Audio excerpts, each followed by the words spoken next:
Going to present the problem of admission of partner.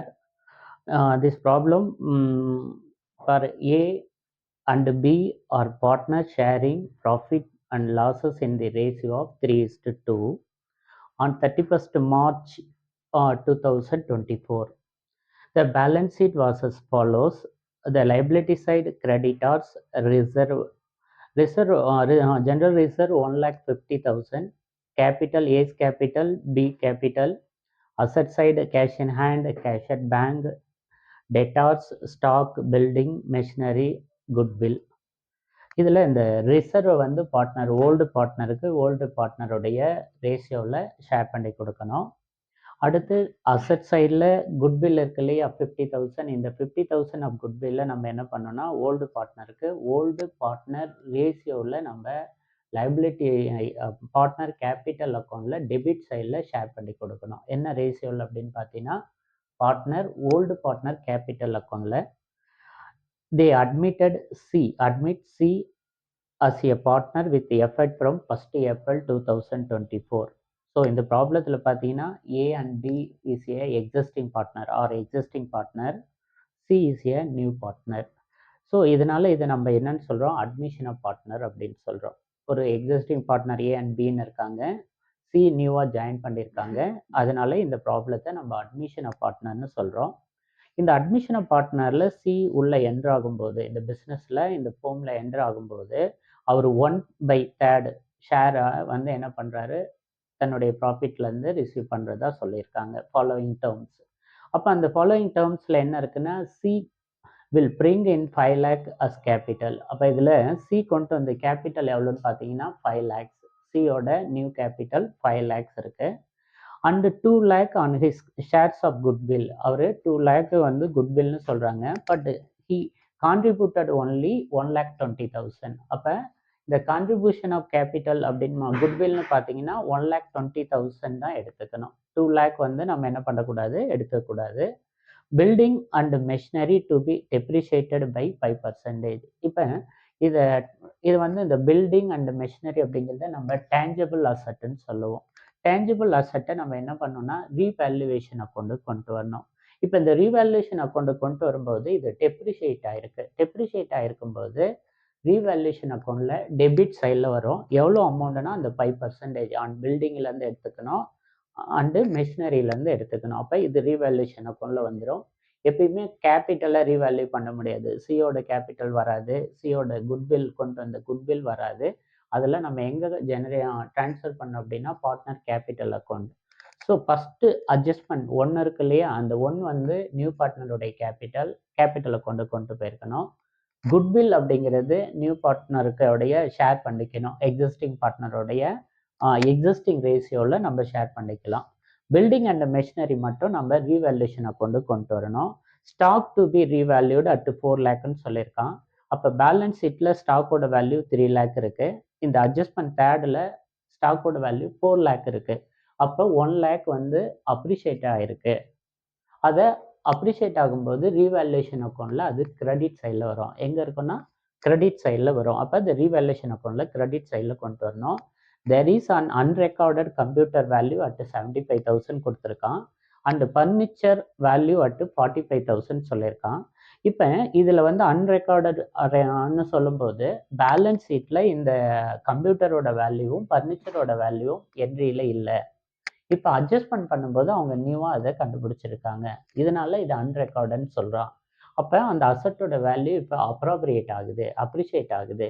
அப்படி ஆகும்போது இது ரீவேல்யூவேஷன் அக்கௌண்ட்டில் கிரெடிட் சைடில் 75,000 கம்ப்யூட்டர்னு எழுதணும், ஃபர்னிச்சர் வந்து 45,000 எழுதணும்.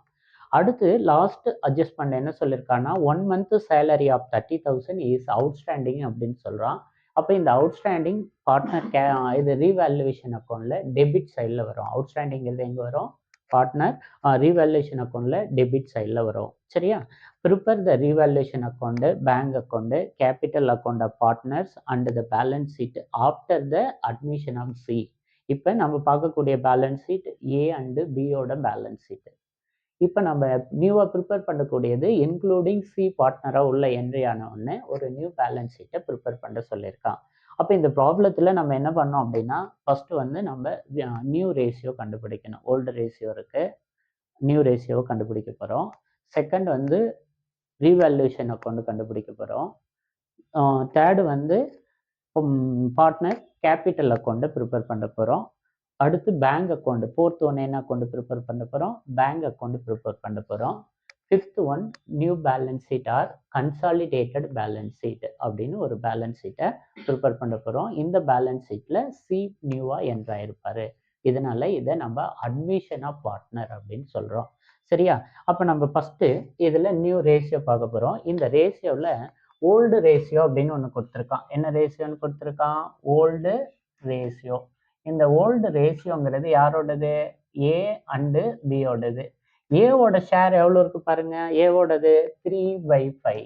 ஏவோட ரேஷியோ என்னன்னு எடுத்துக்கலாம்? 3. Old ratio 3:5. ஏவும் பியும் இந்த ஃபார்மை ரன் பண்ணும்போது அவங்க இந்த ப்ராஃபிட் அண்ட் லாஸை என்ன ரேஷியோவில் பிரிச்சுக்கிறாங்க? 3:5ன்னு பிரிச்சுக்கிறாங்க. 3:2ன்னு பிரிச்சிருக்காங்க. அப்போ ஏவோட ரேஷியோ பார்த்தீங்கன்னா 3/5ன்னு வரும். பியோடது எவ்வளோன்னா 2/5ன்னு வரும். சரியா? இப்போ சி உள்ள இந்த ஃபார்ம்ல என்ட்ரு ஆகுறாங்க. யார் இந்த ஃபார்ம்ல உள்ள என்ட்ரு ஆகுறாங்க? சிங்கிற பார்ட்னர் என்ட்ரு ஆகுறாங்க. அப்போ சி எவ்வளோ ரிசீவ் பண்ணிக்கிறாங்க அப்படின்னு பார்த்தீங்கன்னா எவ்வளோ மார்க் கொடுத்துருக்கான்? 1/3. எவ்வளோ? 1/3 கொடுத்துருக்காங்க. இப்போ இந்த ரேஷியோவை நம்ம அன்னோன் ரேஷியோன்னு சொல்லணும். இந்த ரேஷியோவை என்ன சொல்லணும்? அன்னோன்னு சொல்லணும். இப்போ சி ரிசீவ் பண்ணுறது 1/3. பட் ஏவும் பியும் எவ்வளோ கான்ட்ரிபியூட் பண்ணாங்கிறது நமக்கு தெரியாது. அதனால இதை அன்னோன் ரேஷியோன்னு சொல்லணும். அன்னோன் ரேஷியோன்னா நம்ம என்னென்னு எடுத்துக்கணும்னா 1ன்னு எடுத்துக்கணும். அன்னோன் ரேஷியோ என்னென்னு எடுத்துக்கணும்? 1. 1 மைனஸ் 1/3 அப்படின்னு எடுத்துக்கிட்டா நமக்கு என்ன கிடைக்கும்? 3. 2/3 கிடைக்கும். 1 into 3 minus 1, 2/3ன்னு இருக்கும். இப்போ நம்ம நியூ ரேஷியோ போடும்போது ஃபார் ஏ என்னென்னு எடுத்துக்கலாம்? ஃபார் ஏவுக்கு எடுத்துக்கும் போது ஏவோட ஓல்டு ரேஷியோ எவ்வளோ இருக்கு? 3/5 இன்ட்டு 2/5ன்னு எடுத்துக்கணும். அப்போ எடுத்துக்கிட்டா எவ்வளோ இருக்கும்? 6/2/3ன்னு எடுத்துக்கணும். அப்போ 6/15. 6/15 இது நியூ ரேஷியோ. அடுத்து என்னென்னு எடுத்துக்கலாம்? ஃபார் பின்னு எடுத்துக்க போகிறோம். இந்த பின்னு எடுத்துக்கிட்டா 2/5ங்கிறது ஓல்டு ரேஷியோ இன்டு 2/3ன்னு எடுத்துட்டோன்னா 4/15ன்னு எடுத்துக்கிறோம். 4/15ன்னு எடுத்துக்கிறோம். நெக்ஸ்ட் வந்து ஃபார் சியோடது இப்போ பார்க்க போகிறோம். ஃபார் சியோடது பார்க்கும்போது எவ்வளோ இருக்குது பாருங்க. ஃபார் சி அப்படின்னு எடுத்துக்கிட்டிங்கன்னா 1/3ன்னு இருக்கு. அப்போ இங்கே நமக்கு என்ன தேவை? 15 தேவை. அப்போ 5/5ன்னு மல்டிப்ளை பண்ணுறோம். அப்போ ரேஷியோ என்ன வரும்? 5/15. 5/15. அப்போ ரேஷியோ நியூ ரேஷியோன்னு வரும்போது நமக்கு எவ்வளோ கிடைக்கும் அப்படின்னா நியூ ரேஷியோ ஈக்குவல் டு 6:4:5. இதான் நியூ ரேஷியோ. இது ஓல்டு ரேஷியோ. இது நியூ ரேஷியோ, இது ஓல்டு ரேஷியோ. ரைட்டா? இப்போ ரிசர்வ் லைபிலிட்டி சைடில் ரிசர்வ் கொடுத்துருக்கான். Reserve and surplus. லைபிலிட்டியில் எவ்வளோ கொடுத்துருக்கான்? ரிசர்வ் அண்ட் சர்ப்ளஸ் எவ்வளோ கொடுத்துருக்கான்? 1,50,000 கொடுத்துருக்கான். 1,50,000 கொடுத்துருக்கான். இந்த ரிசர்வ் யாருக்கு கிடைக்குன்னா ஓல்டு பார்ட்னருக்கு தான் கிடைக்கும். ஓல்டு பார்ட்னருடைய ரேஷியோ என்ன இருக்குது? 3:2. அப்போ ஃபார் ஏ அப்படின்னு எழுதிட்டு 1,50,000 இன்ட்டு 3/5. 1,50,000 3/5 அப்போ 3. ஸோ 90,000 ஃபார் ரிசர்வில் 90,000 ஃபார் ஏவுக்கு கொடுக்குறோம். இது எங்கே ட்ரான்ஸ்ஃபர் பண்ணால்? பார்ட்னர் கேபிட்டல் அக்கௌண்ட்டுக்கு ட்ரான்ஸ்ஃபர் பண்ணோம். அடுத்து ஃபார் பி அப்படின்னு எழுதும்போது 1,50,000 இன்ட்டு 2/5 அப்படின்னு எழுதுகிறோம். 2/5ன்னு பார்த்தீங்கன்னா இங்கே எவ்வளோ இருக்கும்? 3. அப்போ 60,000 வரும். இதையும் எங்கே கொண்டு போகணும்? பார்ட்னர் கேபிட்டல் அக்கௌண்ட்டுக்கு பிக்கு கொண்டு போயிடணும். இவ்வளோதான். சரியா? இது வந்து ரிசர்வோடது. பேலன்ஸ் ஷீட்டில் உங்களுக்கு அசட் சைடில் ஒரு குட்வில் இருந்தது. அந்த குட்வில் எவ்வளோ இருக்குது பாருங்கள். பேலன்ஸ் ஷீட்டில் அசட் சைடில் 50,000 எவ்வளோ இருக்குது? 50,000. இந்த 50,000 பார்ட்னர் கேபிட்டல் அக்கௌண்ட்ல டெபிட் சைடில் வரணும். பார்ட்னர் கேபிட்டல் இது எக்ஸிஸ்டிங் குட்வில். இந்த குட்வில்க்கு பேர் என்ன சொல்லணும்? எக்ஸிஸ்டிங் குட்வில்னு சொல்லணும். அப்போ ஃபார் ஏ இது என்னன்னு எடுத்துக்கலாம்? ஃபார் ஏ அப்போ 50,000 இன்ட்டு என்னென்னு எடுத்துக்கலாம்? 3 divided by 5. அப்போ 10 into 3 30,000. அப்போ ஃபார் 30K இது பார்ட்னர் கேபிட்டல் அக்கௌண்ட்ல டெபிட் சைடில் வரும். பார்ட்னர் கேபிட்டல் அக்கௌண்ட்ல எங்க எழுதணும்? டெபிட் சைடில் எழுதணும். ஃபார் பி பிக்கு என்ன பண்ணலாம்? 50,000 into 2 divided by 5 equal to 20,000. இது பார்ட்னர் கேபிட்டல் அக்கௌண்ட்ல டெபிட் சைடில் வரும். ஃபார் பிக்கு ஃபார் ஏவுக்கு எழுதிட்டோம். சரியா? இப்போ அட்ஜஸ்ட்மெண்ட் 1 இருக்கு இல்லையா? அட்ஜஸ்ட்மெண்ட் 1ல சி கேபிட்டல் எவ்வளோ இருக்கு பாருங்க. சி கேபிட்டல் எவ்வளோ கொடுத்துருக்கான் அப்படின்னா 5 lakh. சியோட கேபிட்டல் எவ்வளோ இருக்கு? 5 lakh. பட் அவன் குட்வில் கொண்டு வரதா சொன்னது எவ்வளவு? 2 lakh. பட் ஆனால் அவன் எவ்வளோ கான்ட்ரிபியூட் பண்ணியிருக்கான்? 1,20,000. அப்போ இது வந்து நியூ குட்வில். இதுக்கு பேர் என்னன்னு சொல்லணும்? New goodwill. நியூ குட்வில் எவ்வளோ இருக்கு? 1,20,000. இதை கொண்டு வந்தாவே போதும். அந்த 2 lakh கன்சிடர் பண்ண தேவையில்லை. அந்த ஓல்டு எக்ஸிஸ்டிங் பார்ட்னர்கிட்ட நியூ பார்ட்னர் 2 lakh தரதா சொல்லியிருக்கான் குட்வில். பட் ஆனால் அவங்களுடைய கான்ட்ரிபியூஷன் எவ்வளோ தான் இருக்கு? 1,20,000. அப்போ அவங்களுடைய ஃபோமுக்கு வந்த குட்வில் எவ்வளோவா தான் இருக்கும்? 1,20,000 தான் இருக்கும். ஸோ அப்போ இந்த குட்வில் எப்படி பிரிக்கணும் அப்படின்னா ஃபார் ஏவுக்கு பிரிச்சிருக்கலாம். ஃபார் ஏவுக்கு எப்படி பிரிக்க போகிறோம்? ஃபார் ஏ பார்ட்னருக்கு 1,20,000 3 divided by 2 5 3 divided by 5. For பிக்கு வந்து எவ்வளோ எடுத்துக்கணும்? 1,20,000 2 divided by 5. ஸோ அப்போ பார்ட்னர் கேபிட்டலில் கொண்டு வரும்போது அவங்களோட குட்வில் எவ்வளோ இருக்கும் அப்படின்னா 72,000 இருக்கும், 48,000 இருக்கும். 72,000 48,000. டோட்டல் பார்த்தீங்கன்னா 1,20,000 வந்துடும். டோட்டல் பார்த்தீங்கன்னா 1,20,000 வந்துடும்.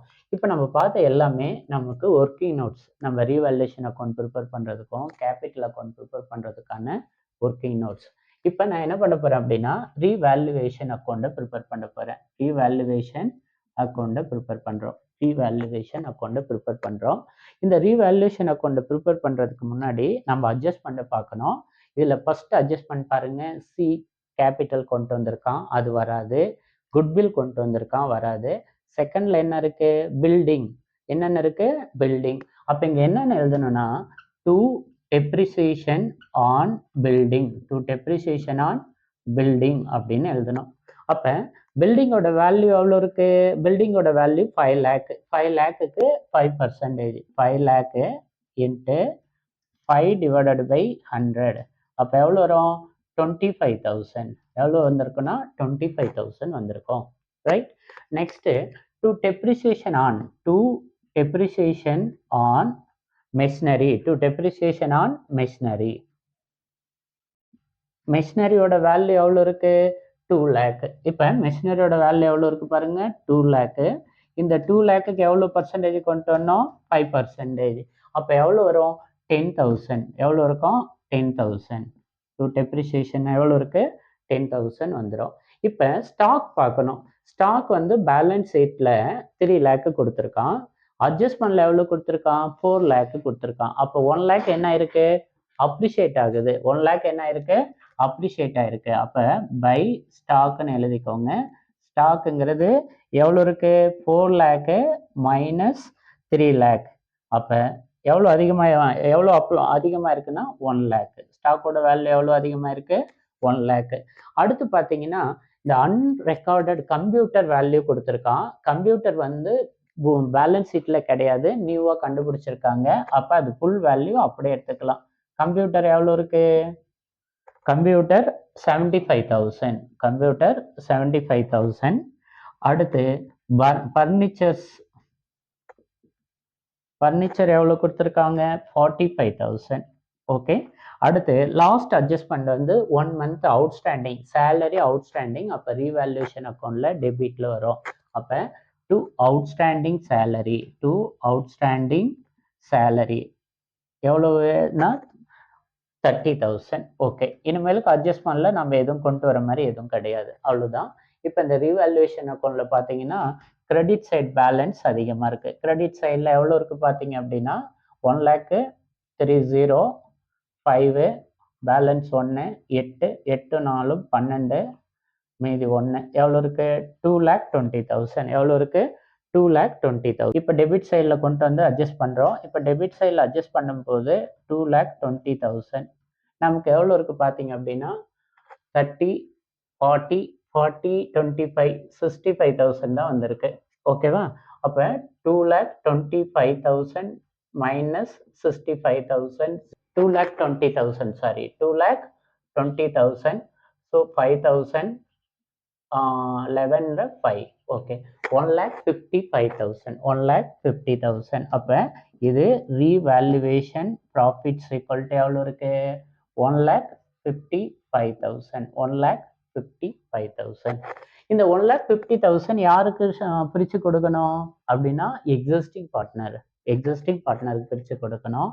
For A partner for B partner என்ன ரேஷியோவில் பிரித்து கொடுக்கணும் 1,55,000 into 3 divided by 5 1,55,000 into 2 divided by 5 2 divided by 5 அப்போ நமக்கு எவ்வளோ ஆன்சர் கிடைக்கும் 93,000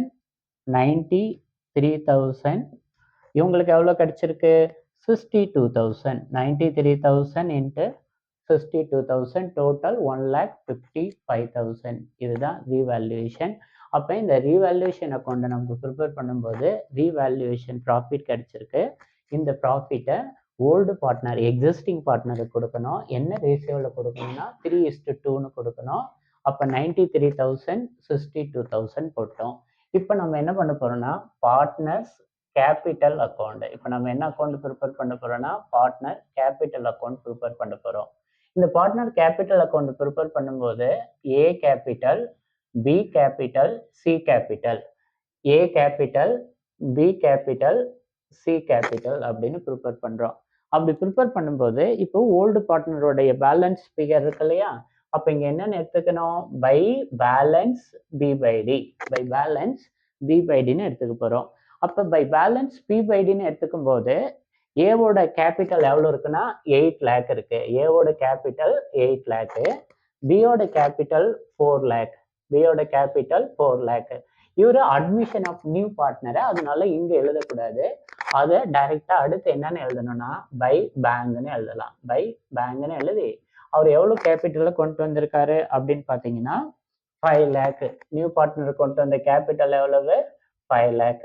இப்போ நம்ம ஒர்க்கிங் நோட்ஸ் ப்ரிப்பேர் பண்ணியிருந்தோம் இல்லையா, இந்த ஒர்க்கிங் நோட்ஸ் ப்ரிப்பேர் பண்ணதில் ஃபஸ்ட்டு நம்ம எதை ட்ரான்ஸ்ஃபர் பண்ணலாம்னா ரீவேல்யூவேஷன் ப்ராஃபிட் யார் கிடைச்சது பை ரீவேல்யூவேஷன் ப்ராஃபிட் அப்படின்னு எவ்வளோ கிடைச்சிருக்கு பாருங்க 93,000 ரீவேல்யூவேஷன் ப்ராஃபிட் 93,000 62,000 ஓகேவா, இது எழுதிட்டோம். செகண்டு நம்ம ரிசர்வை ப்ரிப்பேர் பண்ணியிருந்தோம். ரிசர்வை ஒர்க்கிங் நோட்ஸில் பார்த்துருந்தோம். இதுவும் ஓல்டு பார்ட்னருக்கு தான் வரும். அப்போ by reserve and surplus for A பார்ட்னருக்கு எவ்வளோ இருக்கு 90,000 60,000.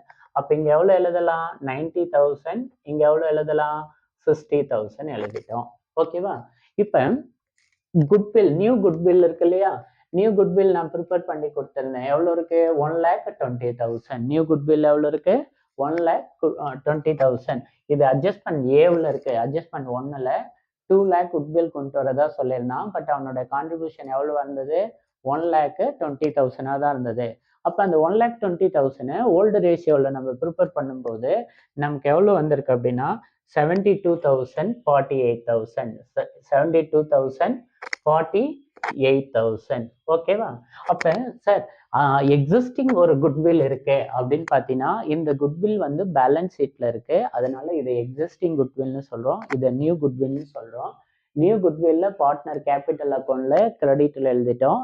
எக்ஸிஸ்டிங் குட்வில்ல என்ன பண்ணணும்னா பார்ட்னருடைய கேபிட்டல் அக்கௌண்ட்ல டெபிட் சைடில் எழுதணும். என்னென்னு எழுதணும் குட்வில்னு எழுதணும். எவ்வளோ எழுதணும்? ஓல்டு ரேஷியோவில் தான் கொடுத்துக்கணும். நியூ பார்ட்னர் 1 ஏப்ரலில் தான் உள்ள என்ட்ரி ஆகுறான். அதுக்கு முன்னாடி வரலாம் யார் தான் இந்த பிஸ்னஸை ரன் பண்ணாங்க? ஏ அண்டு பி தான்.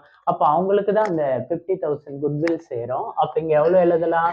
30,000 எழுதணும். இங்கே எவ்வளோ எழுதணும்? 20,000. இவருக்கு கிடையாது. இவருக்கு என்ன பண்ண தேவையில்லை? குட்வில்ல நம்ம ஷேர் பண்ண தேவையில்லை. ஓகேவா? அப்போ இதில் நம்ம கேபிட்டல் பிகினிங் கேபிட்டல் கொண்டு வந்துட்டோம், நியூ பார்ட்னருடைய அமௌண்ட் கொண்டு வந்துட்டோம், ரிசர்வ் கொண்டு வந்திருக்கோம், குட்வில் கொண்டு வந்திருக்கோம். இது வந்து குட்வில், இது வந்து என்னன்னா நியூ குட்வில்ல கொண்டு வந்துட்டோம். 72,000, 48,000. ஓகேவா? இப்போ இதை நம்ம டேலி பண்ண போறோம். டேலி பண்ணும்போது கேபிட்டல் குட்வில் கொண்டு வந்திருந்தா இல்லையா? சியோட குட்வில் டோட்டல் அமௌண்ட் எவ்வளவு? குட்வில் எவ்வளவு கொண்டு வந்திருந்தான்? சி கொண்டு வந்து குட்வில் 2 lakh. அதில் அவனுடைய கான்ட்ரிபியூஷன் எவ்வளோ இருந்தது? 1,20,000 தான் கான்ட்ரிபியூஷன் இருந்தது. ரிமைனிங் எவ்வளோ அமௌண்ட் இருக்கும்? 80,000. மீதி எவ்வளோ அமௌண்ட் இருக்கும்? 80,000. இந்த 80,000 ஏவும் பியும் பிரிச்சு எடுத்துக்கோங்க. எக்ஸிஸ்டிங் பார்ட்னர் பிரிச்சு எடுத்துக்கோங்க. என்ன ரேஷியோவில் பிரிச்சு எடுத்துக்கோங்க? 80,000 into 3 divided by 5, 80,000 into 2 divided by 5 எவ்வளோ வந்திருக்கும் அப்படின்னா 48,000, 32,000, 48,000, 32,000, ரைட்டா? 48,000. இது எவ்வளோ வந்திருக்கு? 48,000. இது 32,000. அப்போ இது எந்த பார்ட்னருக்கு வரும்? பை இது எந்த அக்கௌண்ட்லேருந்து எடுத்துக்கணும்னா சி அக்கௌண்ட்னு எடுத்துக்கணும். சி அக்கௌண்ட்ல இருந்தது. ஆல்ரெடி எவ்வளோ எடுத்துக்கிட்டோம்?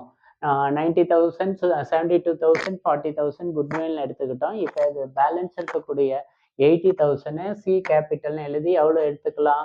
48,000 எடுத்துக்கலாம். இது 32,000 எடுத்துக்கலாம். இவ்வளோதான் நம்ம இப்போ இந்த சம்மை பார்ட்னர் கேபிட்டலை கொண்டு க்ளோஸ் பண்ண போகிறோம். இப்போ ஏ கேபிட்டலில் எவ்வளோ இருக்குது அப்படின்னா 11,03,000, 11,03,000, 11,03,000 டோட்டல் வந்திருக்கும். இது 6,02,000 இருக்கு. இங்கே 5 lakh கொண்டு வந்துட்டோம். இங்கே எவ்வளோ கொண்டு வந்திருக்கோம்? 5 lakh கொண்டு வந்துட்டோம். இப்போ இதை டேலி பண்ணோம் இல்லையா? இப்போ நம்ம டேலி பண்ணும்போது நமக்கு எவ்வளோ கிடைச்சிருக்கு? 11,03,000, 11,03,000, 11,03,000, 11,03,000. அப்போ 11,03,000, 6,02,000, 5 lakh. இப்போ நமக்கு க்ளோசிங் பேலன்ஸ் வரும். இந்த ஆன்சர் என்னன்னு எழுதணும்? To balance C by D, to balance C by D. பேலன்ஸை அக்கௌண்ட்டை க்ளோஸ் பண்ண போகிறோம். அப்படி க்ளோஸ் பண்ணும்போது 10,73,000, 10,73,000.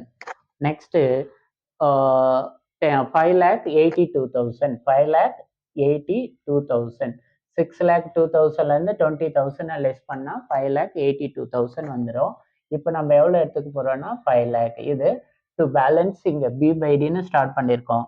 அப்போ நம்ம க்ளோஸ் பண்ணும்போது பேலன்ஸ் சி பை டின்னு க்ளோஸ் பண்ணோம். பேலன்ஸ் சி பை டின்னு க்ளோஸ் பண்ணோம்.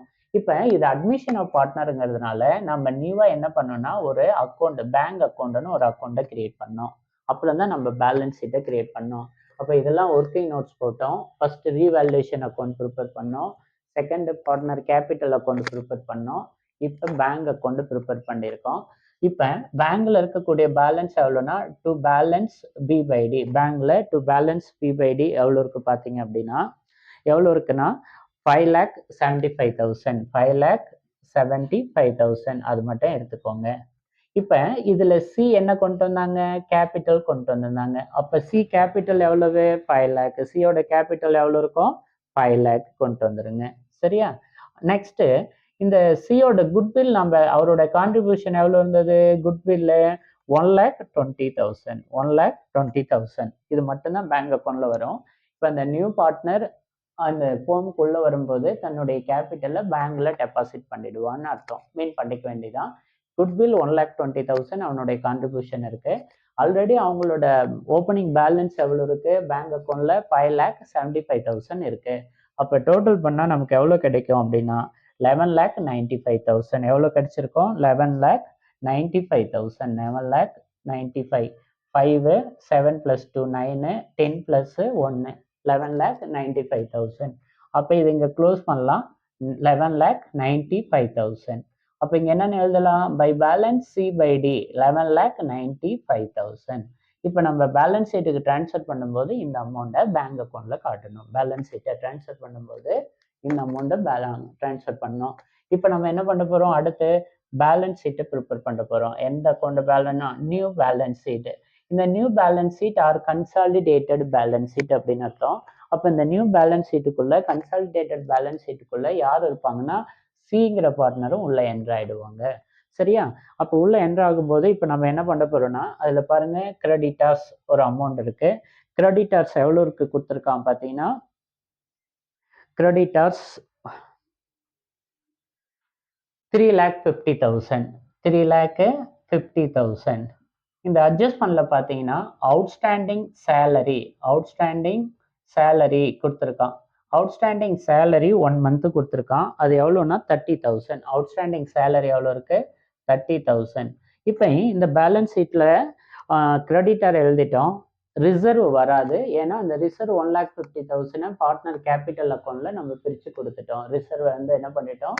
பிரித்து கொடுத்துட்டோம். அப்போ இனிமேலுக்கு யாரோடது வரும்? ஏஸ் கேபிட்டல், பிஸ் கேபிட்டல் அண்டு சி கேபிட்டல் இவ்வளோதான் வரும். சி கேபிட்டல் அவ்வளோதான் வரும். இப்போ ஏவோட கேபிட்டல் எவ்வளோ இருக்கு? 10,73,000. 10,73,000. இவரோடது எவ்வளோ இருக்கு? 5,82,000. 5,82,000. இங்கே எவ்வளோ இருக்கு? 5 lakhs இருக்கு. இவ்வளோதான் நமக்கு அட்ஜஸ்ட்மெண்ட்ல பேலன்ஸ் ஷீட்ல லைபிலிட்டி சைடில் மேக்ஸிமம் இவ்வளோ தான், வேறு எதுவும் கிடையாது. நெக்ஸ்ட்டு இப்போ அசட் சைடு போகலாம். அசட் சைடில் என்ன இருக்குது? கேஷ் பேலன்ஸ் ஒன்று இருக்குது. கேஷ் பேலன்ஸ் எவ்வளோ கொடுத்துருக்கான் அப்படின்னு பார்த்தீங்கன்னா cash in hand 25,000. Cash in hand எவ்வளவு? 25,000. ஓகே. செகண்ட் கேஷ் அட் பேங்க்னு கொடுத்துருக்கான். அந்த பேலன்ஸ் ஷீட்டில் இருக்கிறத பார்க்கக்கூடாது. நம்ம பேங்க்னு ஒரு அக்கௌண்ட் ப்ரிப்பேர் பண்ணியிருக்கோம். அந்த அக்கௌண்ட்ல எவ்வளோ இருக்கு பாரு? 11,95,000. அப்போ பேங்க் எவ்வளோ இருக்குன்னா 11,95,000. 11,95,000 எடுத்துக்கணும். அடுத்து டெட்டாரில் எந்த ஒரு அட்ஜஸ்ட்மெண்ட்டும் இல்லை. டெட்டார்ஸில் எந்த ஒரு அட்ஜஸ்ட்மெண்ட்டும் டவுட்பிள் டெட்ஸோ ப்ரொவிஷன்ஸோ பேட் டெட்ஸோ எதுவும் இல்லை. டெட்டார்ஸ் பார்த்தீங்கன்னா 50,000. டெட்டார்ஸ் எவ்வளோ இருக்கு? 50,000 இருக்கு. ஸ்டாக் வந்து 4 lakh ஆயிருக்கு. அப்போ ஸ்டாக்கோட அட்ஜஸ்ட்மெண்ட் வேல்யூ 3 lakh புக் வேல்யூவில் இருக்கு, ப்ளஸ் 1 lakh அப்ரிஷியேட்டட் ஆயிருக்கு. அப்போ இங்கே எவ்வளோன்னா 4 lakh எழுத வேண்டியிருக்கும். 4 lakh வந்துடும் ஸ்டாக்குக்கு. ஸ்டாக்குக்கு அடுத்து என்ன இருக்கு? பில்டிங் இருக்கு. இந்த பில்டிங்கை பாருங்க. இந்த பில்டிங்கோட வேல்யூ எவ்வளோ இருக்கு? 5 lakh. இந்த 5 lakhல டெப்ரிசியேஷன் ஆன் பில்டிங் எவ்வளோ இருக்கு? 25,000 மைனஸ் 25,000 லெஸ் பண்ணிடுங்க. அப்போ 4,75,000. 4,75,000. நெக்ஸ்ட் மெஷினரி இருக்கு. நெக்ஸ்ட் என்னன்னு எழுதணும்? மெஷினரி. இந்த மெஷினரியோட வேல்யூ எவ்வளோ இருக்கு பாருங்க? 2 lakh இருக்கு. இந்த 2 lakhல டெப்ரிசியேஷன் ஆன் மெஷினரி அட்ஜஸ்ட்மெண்ட்ல எவ்வளோ இருக்கு பாருங்க? 10,000. அப்போ அந்த 10,000 லெஸ் பண்ணிட்டா நமக்கு 1,90,000 கிடைக்கும். நமக்கு எவ்வளோ கிடைக்கும்? 1,90,000 கிடைக்கும். அந்த குட்வில் 50,000 வராது. அந்த குட்வில்ல நம்ம ஆல்ரெடி என்ன பண்ணிட்டோம்? எக்ஸிஸ்டிங் குட்வில் வராது. ஆனால் இந்த அட்ஜஸ்ட்மெண்ட்ல இருக்கக்கூடிய கம்ப்யூட்டர் அடிஷ்னலாக வரும். எவ்வளோ இருக்கு? கம்ப்யூட்டர் எவ்வளோ இருக்கு? கம்ப்யூட்டர் 75,000. கம்ப்யூட்டர் எவ்வளோ இருக்கு? 75,000. அடுத்து ஃபர்னிச்சர்ஸ் எவ்வளோ இருக்கு பார்த்துக்கோங்க. ஃபர்னிச்சர்ஸ் 45,000. இப்போ மோஸ்ட்டாக நம்ம எல்லாத்தையுமே எழுதிட்டோம். சரி, ஒவ்வொரு அட்ஜஸ்ட்மெண்ட்டும் 2 இடத்துல என்ட்ரி ஆகும். உங்களுக்கு நல்லா தெரியும் ஒவ்வொரு அட்ஜஸ்ட்மெண்ட்டும். இப்போ கவனிங்களேன். இப்போ டெப்ரிசியேஷன் ஆன் பில்டிங்கு 25,000 ரீவேல்யூஷன் அக்கௌண்ட்டில் டெபிட்டில் காட்டியிருக்கேன் லாஸ்ன்னு. அதனால பில்டிங்கில் இதை லெஸ் பண்ணிட்டேன். ஓகேவா? அப்போ டெப்ரிசியேஷன் 1, டெப்ரிசியேஷன் ஆஃப் பில்டிங் 2. ரைட்டா? கரெக்டாக எழுதியிருக்கேன்னா? அடுத்து டெப்ரிசியேஷன் ஆன் மெஷினரி 1, அந்த டெப்ரிசியேஷன் ஆஃப் மெஷினரியில் இது 2 லெஸ் பண்ணி காட்டியிருக்கேன். அடுத்து பார்த்தீங்கன்னா அவுட்ஸ்டாண்டிங் சேலரிங்கிறது 1 எழுதியிருக்கோம். இந்த அவுட்ஸ்டாண்டிங் சேலரியை இங்கே காட்டியிருக்கேன். 30,000 லைபிலிட்டியில் காட்டியிருக்கேன். பேலன்ஸ் ஷீட்டில் இது லைபிலிட்டி, இது அசட் அப்படின்னு காட்டியிருக்கேன். அடுத்து இங்கே பாருங்க, ஸ்டாக் வந்து 1 lakh அதிகமாக இருக்கு. அப்போ 3 lakh ப்ளஸ் 1 lakh ஸ்டாக் ஒரு அட்ஜஸ்ட்மெண்ட் வந்திருக்கு. ஸ்டாக் வந்து ஒரு இடத்துல நம்ம ஆட் பண்ணிட்டேன், 2வது இடத்துல. கம்ப்யூட்டர் 75,000 எக்ஸஸ் ஆச்சு, கிரெடிட்ல காட்டியிருக்கேன், அது அதிகமாக காட்டியிருக்கேன். இந்த பாருங்க 2 இடத்துல காட்டியிருக்கேன். ஃபர்னிச்சர் 45,000 ஒரு இடத்துல காட்டியிருக்கேன். இந்த ஃபர்னிச்சரை ஒரு இடத்துல நெக்ஸ்ட் டைம் ஆட் பண்ணிட்டேன். ஓகேவா? இப்போ இந்த கேபிட்டல் அட்ஜஸ்ட்மெண்ட்ல சி வந்து கேபிட்டல் எவ்வளோ கொண்டு வந்திருக்கான்? 5 லேக் கொண்டு வந்திருக்கான். இந்த பாருங்க, இந்த 5 லேக் இங்க கொண்டு வந்திருக்கேன். செகண்டு, அந்த 5 லேக்கை எங்க கொண்டு வந்து காட்டியிருக்கேன்? இங்க பாருங்க, பேங்க் அக்கௌண்ட்ல கொண்டு வந்து காட்டிட்டேன். 2வது இடத்துல வந்துருச்சு. அடுத்து குட்வில் வந்து மொத்தம் அட்ஜஸ்ட்மெண்ட்ல 2 லேக் இருந்தது. அந்த 2 லேக்ல 1,20,000 பேங்க்ல கொண்டு வந்து காட்டிட்டேன். அந்த 1,20,000 பேங்க்ல காட்டுனதை இங்க பாருங்க, அவங்களோடத ஓல்டு ரேஷியோல பிரிச்சு கொடுத்துருக்கேன். ஓல்டு ரேஷியோல 72,000, 48,000. அப்ப அந்த 2 லேக்ல 1,20,000 போச்சுன்னா மீதி 80,000 இருக்கும். அந்த 80,000 இங்க பாருங்க, பார்ட்னர் கேபிட்டல் அக்கௌண்ட்ல பிரிச்சு கொடுத்துருக்கேன். 48,000, 38,000 பிரிச்சு கொடுத்துருக்கேன். இல்ல ஏதாவது டவுட் இருக்கா? இப்ப டேலி பண்ணி பார்க்கணும் இல்லையா? இப்ப டேலி பண்ணும்போது